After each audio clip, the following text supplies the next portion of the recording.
하나님의 말씀 빌립보서 1장 3절로 11절입니다. 빌립보서 1장 3절로 11절입니다. 봉독합니다. 내가 너희를 생각할 때마다 나의 하나님께 감사하며 간구할 때마다 너희 무리를 위하여 기쁨으로 항상 간구함은 너희가 첫날부터 이제까지 복음을 위한 일에 참여하고 있기 때문이라. 너희 안에서 착한 일을 시작하시니가 그래서 예수의 날까지 이루실 줄을 우리가 확신하노라.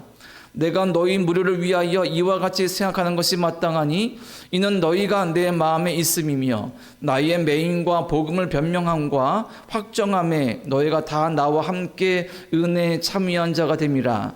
내가 예수 그리스도의 심장으로 너희 무리를 얼마나 사모하는지 하나님이 내 증인이시니라.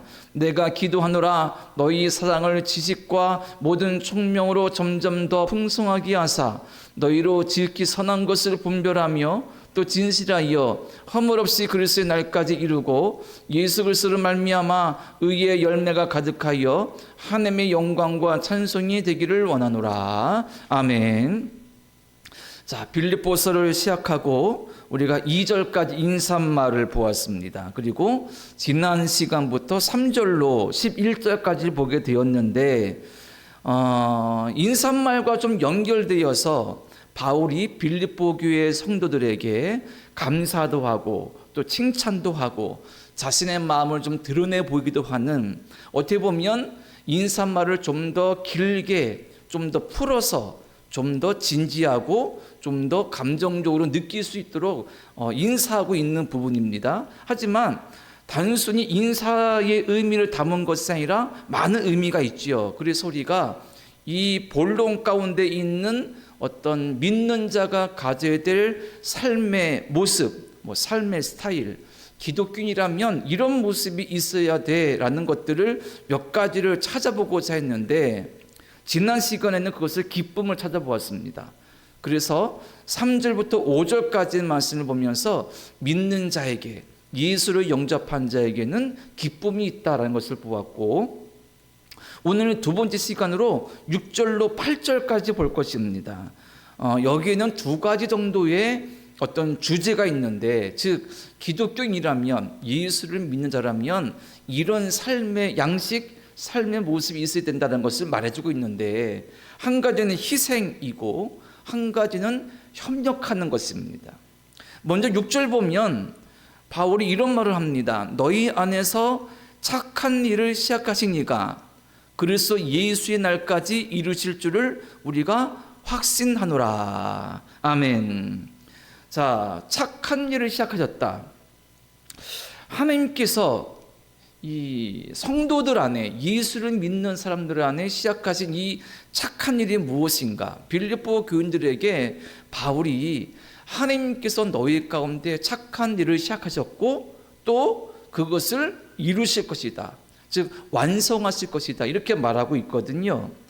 자, 이것에 대해서 한 신학자는 이렇게 풀었습니다.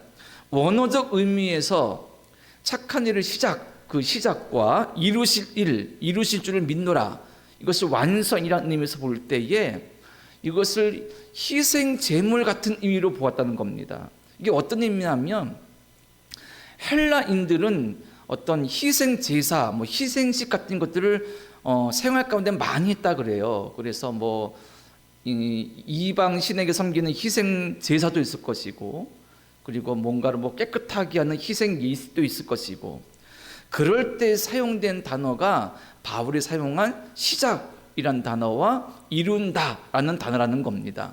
그래서 바울은 하나님께서 시작하신 이 착한 일을 희생적인 의미에서 말한 것으로 이 학자는 해석한 거예요.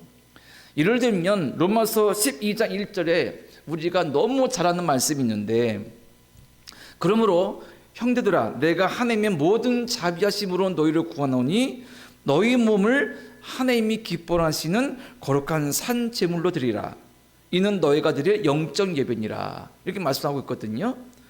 너희 몸을 하나님이 기뻐하시는 거룩한 산 제물로 드리라. 이 의미와 일맥상통하는 겁니다. 그러니까 예수를 영접한 사람은 하나님이 기뻐하시는 거룩한 산 제물로 나를 드리는 것처럼 믿음으로 하나님께 영광 돌리고 예수님을 따라가고 예수님의 제자가 되고 예수님의 복음을 전하고 예수님 말씀을 실천해야 되잖아요. 그런 의미를 이 산 제물에서 본 겁니다. 하나님께서 너희 가운데 시작하신 그 착한 일은 예수를 영접한, 예수를 믿어서 이제 기독교인이 된 빌립보 교인들이 예수님을 본받아 예수님을 사랑하여서 또 예수님의 복음을 위하여서 드려진 희생 제물처럼, 봉헌물처럼 너희가 그렇게 하나님께 영광 돌릴 수 있는 거룩한 존재, 그런 존재가 되게 하실 것이고 끝내 그것을 너희 가운데 이루셔서 예수 그리스도의 복음이 너희를 통하여서 이루어지고 전파되도록 역사하실 것이다. 이것이 하나님께서 시작하신 착한 일이라는 사실입니다. 자, 그러므로 믿는 자라면 예수 그리스도의 사람으로 우리는 말하고 또 그렇게 고백할 수 있습니다. 나는 예수님의 사람입니다. 책의 제목에도 또 간증의 글에도 우리 스스로도 그렇게 고백하죠. 나는 예수 그리스도의 사람입니다. 그러니까 예수님을 영접한 사람은 내 마음속에 예수님이 계시고 내 인격으로는 예수님을 본받고 닮아가고 내 삶을 통해서는 예수님의 제자가 되어서 십자가의 복음을 전하고 그 십자가의 믿음으로 살아가고 그리고 주신 사명을 예수님 주신 은혜 가운데 감당하고. 자, 이것이 뭐냐면 결국 하나님께서 우리 가운데 시작하신 거룩한 착한 일인데, 그러면 이것은 어떻게 이루어질 수 있느냐? 바울이 말하는 바 희생을 통해서 이루어진다는 것입니다. 믿는 자의 희생, 내가 주님께 드려진 거룩한 제물입니다. 나는 주님께 드려진 거룩한 희생 예물입니다. 봉헌물입니다. 나는 나를 희생하여서, 나를 헌신하여서 예수님을 내 마음속에 담고 예수님을 따라가고 내 삶에 여러 가지 혼란과 어려움이 있어도 내가 예수님을 믿는 사람으로서의 삶을 포기하지 않겠습니다. 이러한 거룩한 믿음과 헌신과 희생의 믿음 가운데 하나님이 택하신, 계획하신 착한 일이 우리 가운데 시작되어지고 그리고 그것이 이루실 것이다 라고 바울이 말하고 있는 것이라는 얘기입니다. 그러니 희생이라 그러면 좀 무겁게 느껴지지만 달리 보면 참 거룩하고 영광된 일을 너희 가운데 시작했다고 바울이 말하고 있는 것이죠. 이것은 우리에게도 그렇게 동일하게 적용됩니다.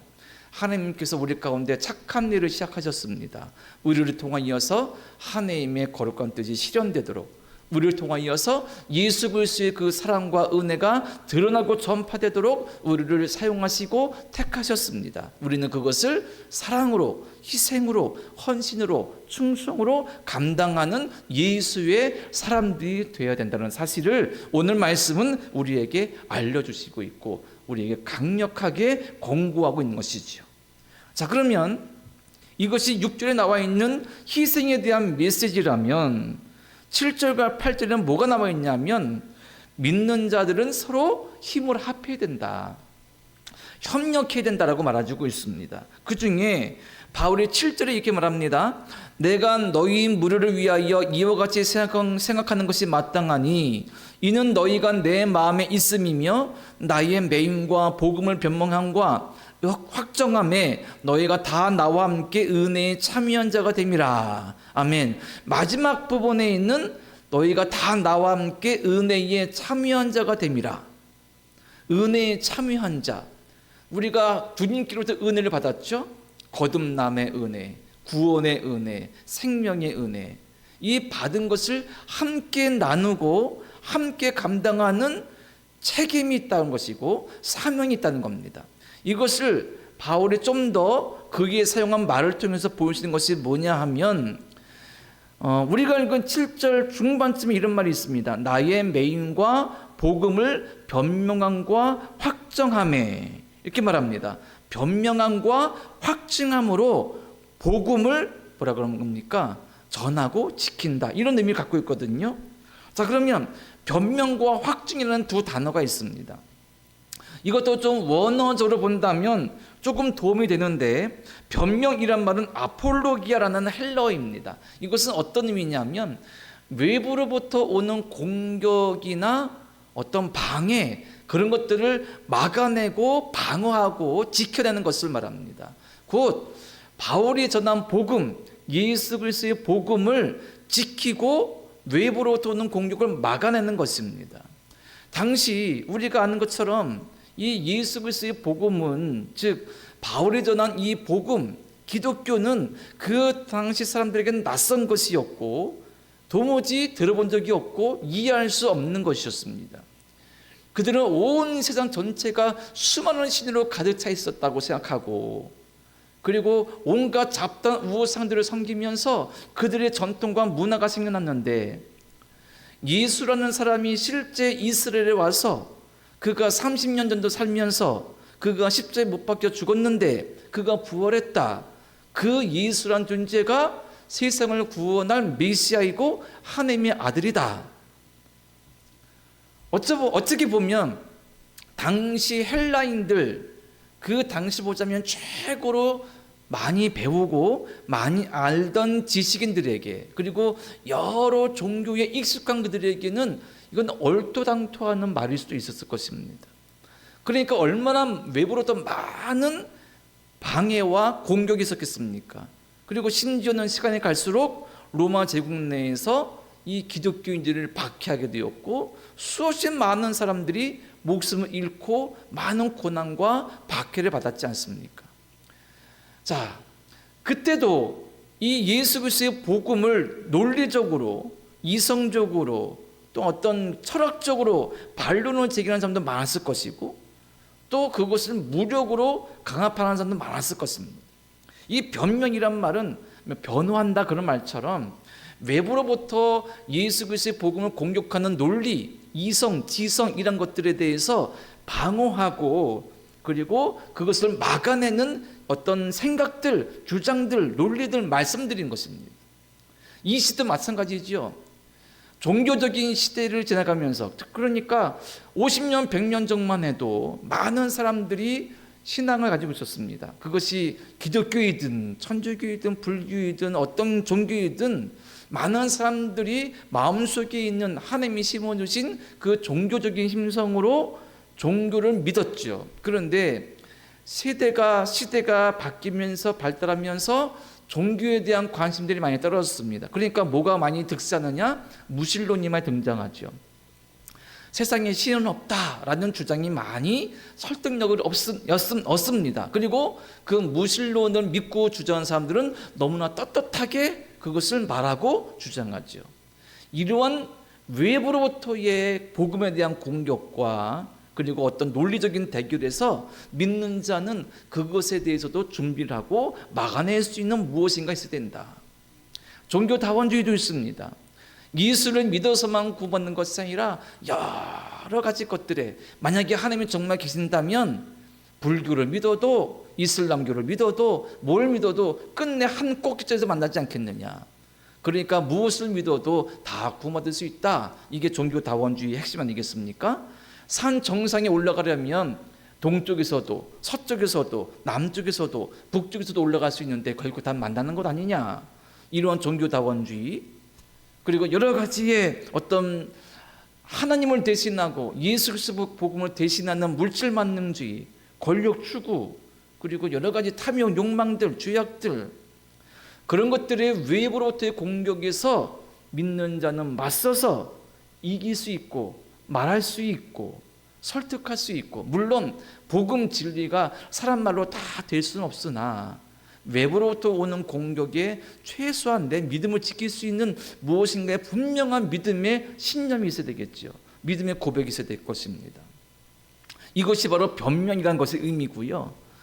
그 이어지는 말, 확정이라는 말도 헬라어 원어로 본다면 베바이오스라는 말인데, 앞서 변명이 외부로부터 오는 공격을 막는 거라면 이 확증은요, 내부로부터 내가 강건해지고 성숙해지는 겁니다.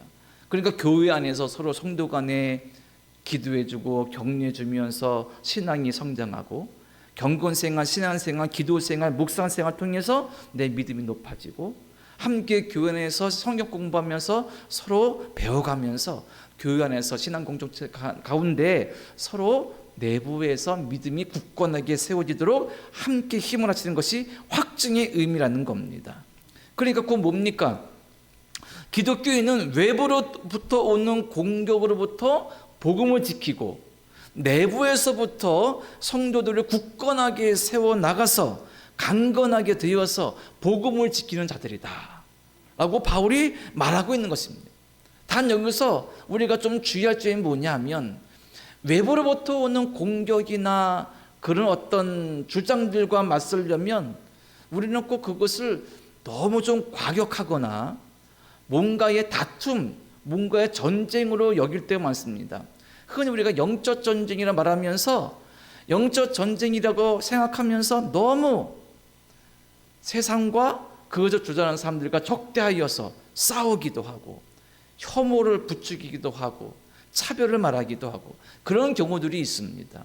물론 그런 것이 필요할 때도 있으나, 과연 우리가 내부나 외부로부터 우리를 찾아와서 공격하는 여러 가지의 것들에 대해서 우리가 어떤 식으로, 어떤 모습으로, 어떤 마음으로 맞서고 이겨내야 되는가? 예수께서 우리에게 말씀하시고 가르쳐주신 가장 중요한 것은 사랑이요, 희생이요, 헌신이요, 그리고 함께 하나 되는 것입니다. 믿는 자가 세상을 향하여서 사랑을 말할 수 있고 포용을 말할 수 있고 용서를 말할 수 있는 것이 될 텐데, 어쩌면 우리 이 시대에는 너무나 세상이 어렵고 각박하다 보니 너무 혐오, 차별, 다툼, 갈등이 우리의 현장에 가득하고 있는지도 모릅니다.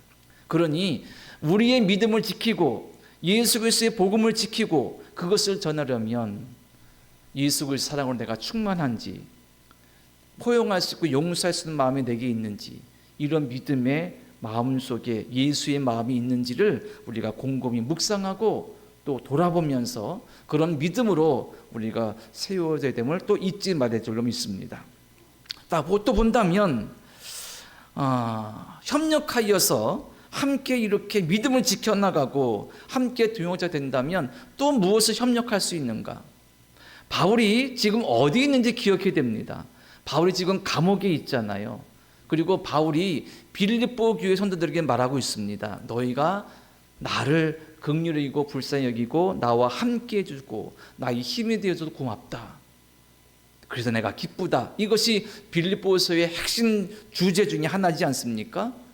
이 빌립보 교회 성도들이 바울의 고난에 함께 했습니다. 믿는 자라면 어려운 이들과 함께하고 고난받는 이들과 함께하는 것이 예수를 믿는 자들의 모습입니다. 바울이 말합니다. 즐거워하는 자들과 함께 즐거워하고 우는 자들과 함께 울라. 로마서 12장 15절 말씀입니다. 예수를 믿는 기독교인은 함께 기뻐하고 함께 즐거워하고 함께 우는 성도들입니다. 왜? 예수께서 그렇게 하셨고 예수께서 그것을 위해서 이 땅에 오셔서 사랑으로 고통받는 이웃들과 사람들을 구원하셨기 때문입니다. 때문에 믿는 우리들도 이 빌립보 교회 성도처럼 고난과 어려움에 처해 있는 이들과 함께 울고 함께 기도하며 함께 그 어려움의 현장과 그 삶 속에서 기도하면서 하나님의 은혜를 사모하는 것, 이것이 협력의 아름다운 모습이라는 것이죠. 마지막 한 가지만 더 본다면 아주 중요한 말씀이 8절에 나옵니다. 자, 8절 말씀 보면 내가 예수 그리스도의 신장으로 너희 무리를 얼마나 사모하는지 하나님이 내 증인이시니라. 아멘. 이 말씀은 우리가 종종 많이 묵상하며 인용하기도 합니다. 내가 예수 그리스도의 심장으로 얼마나 너희를 사랑하는지. 생각해보면 이 바울이 빌립보 교회의 성도들을 얼마나 기뻐했고 사랑했는지 그 마음이 절절히 드러나지 않습니까? 내가 너희를 사랑하는데 예수님의 심장으로 사랑해. 바울의 진심이 느껴집니다. 그가 얼마나 그 교회 성도들을 사랑했는지, 빌립보 교인들은 얼마나 또 바울을 잘 사랑하고 챙겼는지. 그런데 여기서 조금 우리가 깊게 살펴볼 것이 뭐냐면 심장에 사용된 헬라어가 스폴랑크나라는 말인데 이 말은 우리 몸속에 내장이 있잖아요. 내장기관 중에 심장, 소장, 간장, 폐 이런 것들이 있잖아요. 이것을 가리키는 말이 스플랑크나라는 말이라는 것입니다. 그리고 이 고대 사람들은 이 스플랑크나 곧 심장, 소장, 간장, 폐 등을 가리키는 이 말을 어떤 의미로 받아들였냐면 감정이 만들어지고 애정이 또 깊은 어떤 사랑이 드러나고 만들어지고 표현되는 것, 그러니까 마음의 중심으로 사용한 말이 이 스플랑크나라는 말입니다. 그러니까 바울이 말하는 바는 뭐냐면 내가 예수 그리스도의 사랑으로 너희를 사랑한다, 얼마나 사랑하는지 내가 모른다, 하나님 아신다. 이 말은 예수님의 마음을 본받아서 정말 사람이 가지고 있는 최고의 깊은 마음, 깊은 사랑, 그리고 가장 강력한 사랑으로 내가 너희를 사랑한다라고 지금 고백하고 있는 겁니다. 이 깊은 사랑, 가장 강력한 사랑, 가장 깊은 곳에서 우러나오고 쏟아져 나오는 그 깊은 사랑의 감정은 누구를 통해서 우리가 볼 수 있습니까? 예수께서 우리를 위하여서 이 땅에 오셔서 애끓는 마음으로 인간을 사랑하셨고 자신의 모든 것을 다 버리시고 포기하시면서 십자가에 달리사 그분의 사랑을 드러내셨고 그리고 그 표현으로 죽으셔서 우리에게 생명을 주신 거 아니겠습니까? 바울이 말하는 바 예수 그리스도의 심장, 나의 심장이 아닙니다. 바울의 심장이 아니라 예수님의 심장, 자기의 모든 것을 다 주고서라도 하나님 뜻을 이루시고 나를 사랑하시는, 사람을 살리신 그 예수님의 깊은 사랑, 가장 강력한 사랑, 가장 놀라운 사랑, 내가 그 사랑으로 너희를 사랑한다. 자, 이런 기억이 있습니다. 저도 20대 때 만약에 내가 죽게 되면 내 어떤 그 여러 가지 어떤 기관들을 기증하겠다 그러면서 그거를 서약했더니 스티커를 하나 주민등록증에 붙여주라고, 동그랗고 유말한 거를요. 요즘엔 그렇게 안 하고 다른 방법을 하겠으나 예전에는 주민등록증에 유말한 스티커를 붙여주었습니다.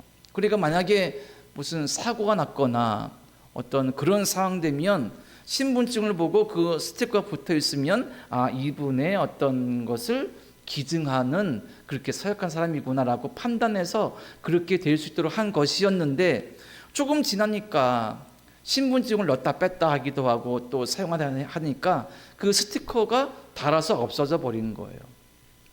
자, 생각해 보면 과학이 발달하면서 내 심장도 다른 사람에게 이식할 수도 있고 여러 기관들을 기증하여 이식할 수도 있습니다. 눈의 망막도 기증할 수도 있고. 그래서 안타깝게 고인이 되었으나 그가 가지고 있던 심장은 어느 누구에게 가서 이 사람을 살리고 그분이 가지고 있던 망막은 누구에게 가서 새로운 시력을 주고 그분이 가지고 있던 어떤 심장이나 다른 기관은 또 누구에게 가서 또 그분을, 그 영혼을 살리고 그런 일들을 종종 우리가 듣지 않습니까? 이런 생각이 듭니다. 내가 예수 그리스도의 심장으로 너희 무리를 얼마나 사모하는지 이 바울의 표현에서 뭐가 느껴지냐면 바울은 나는 예수 그리스도의 심장을 이식받았다 이렇게 고백하고 있는 것과 다르지 않습니다. 나는 이제 더 이상 나의 심장, 즉 인간의 삶으로 이기적이고 그리고 자기 중심적이고 죄 가운데 죽음에 눌려있는 나의 어떤 심장이 아니라 나를 위해 죽으신 예수 그리스도의 심장 이식받아서 새로운 존재가 되었다. 이것을 고백하면서 내 속에 죄인 바울의 심장이 아니라 예수 그리스도 참된 구세주 예수님의 심장이 내게 있으니 그 뜨거운 사랑, 그 깊은 사랑, 그 십자가의 사랑으로 내가 너희를 사랑한다. 이렇게 고백하고 있는 것이죠. 우리도 예수 그리스도의 심장을 이식받은 존재들입니다. 기독교인은 내가 살아가지만 예수로 살아가는 존재이지요. 내가 숨을 쉬지만 예수님 때문에 예수님의 주신 그 은혜와 사랑 때문에 숨을 쉬며 내 심장이 뛰고 있으나 예수께서 나를 살리신 십자가의 그 놀라운 은혜로 말미암아 내 새로 거듭난 내 영혼이 숨을 쉬고 심장이 뛰고 있는 것입니다. 그러니 믿는 자는 신체적으로 내 심장이지만 예수님의 심장을 이식받아 살아가는 거룩한 거듭난 존재가 되었다는 사실이죠. 그렇다면 내 마음속에, 내 심정 속에 예수님의 심장이 뛰고 있다면 내가 사랑하지 못할 이웃이 없고, 내가 용서하지 못할 이웃이 없고, 내가 또 주님께 영광 돌리지 못할 불행한 삶을 살 이유도 없고, 내 삶의 처지와 형편이 어떠하든지 감사와 찬양으로 믿음으로 살 수 있는 은혜가, 믿음의 결단이, 믿음의 은혜가 우리에게 있는 것이죠. 그러니 우리는 내 속에 예수 그리스도의 심장이 뛰고 있다, 펄떡펄떡 뛰고 있다. 그 사랑으로, 그 믿음으로, 그 은혜로, 그 은총으로 살아갈 수 있는 존재라는 것을 기억하면서 더 믿음 안에 굳건히 세워져서 하나님께 영광 드릴 수 있는 성도들이 원하고, 그러한 심장으로 또한 그런 믿음으로 합력하여 선을 이룰 수 있는 우리 교회, 우리 모든 성도가 되기를 간절히 축원합니다. 기도드립니다. 하나님 아버지, 오늘 말씀을 통하여 바울이 우리에게 주는 메시지를 우리 마음속에 새깁니다. 주님, 우리를 통하여서 착한 일을 시작하시고 이루시고자 하는 뜻이 또한 예수를 통하여서 성취될 것을 믿사오니 우리 또한 믿음과 헌신과 희생으로 충성하여서 그 거룩한 착한 일에 응답하여 믿음으로 승리하도록 인도하여 주시옵소서. 서로 협력하여 하나 되어 충성하며 하나님께 영광 드리게 하여 주시옵소서. 특히 예수 그리스도의 심장으로 이식받았으니 우리의 마음속에 뜨거운 사랑, 깊은 사랑, 강력한 사랑, 진실한 사랑으로 주께 영광 돌리며 생명을 살릴 수 있는 은혜를 주님 도와여 주시옵소서. 예수님의 이름으로 기도드립니다. 아멘.